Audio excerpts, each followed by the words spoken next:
One day, after he had become a Buddha, Gautama went and sat down under a tree. Not because a tree is the best place to sit under, but because that was the only real estate of those times. There were not so many buildings everywhere.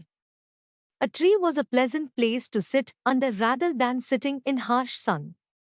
An astrologer of great proficiency in his trade came for a bath in the river and saw a footprint on the riverbank.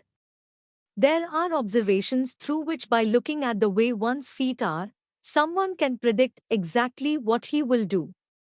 He saw that this is the footprint of an emperor, someone who should rule the world. Then he wondered, why would such a person be in this remote place near a jungle? And he followed the footprint, thinking he will meet an emperor. Then he saw this monk, Gautama, sitting under a tree. He looked at this and thought, either my astrology has gone all wrong, or I am being fooled, or I am in some kind of hallucination. What's happening here? He went to Gautama and asked, who are you? Gautama said, I am nobody, I am just a nobody. But you have the feet of an emperor. You should conquer the world. Gautama said, that I will, but not by conquest. There are two ways you can have the world, either by conquest or by inclusion. Both ways something or someone becomes yours. But if you go by conquest, it will always be a pain in your neck. If you include, this will become a great enhancement of life.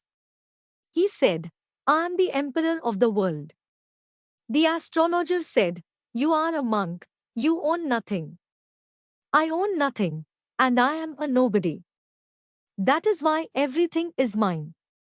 Becoming a nothing does not mean that you are no use. When you are a nothing, it means that you have become all-inclusive. If you are something, it means that you can only be that.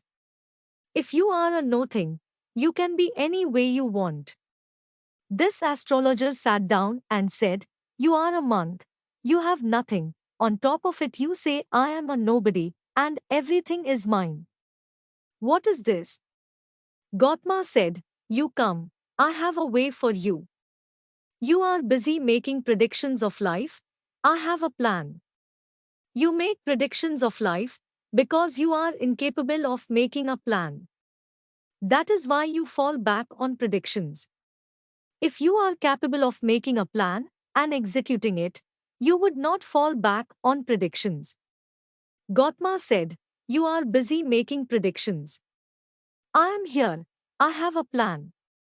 Come, become a part of my plan, we will make something else happen.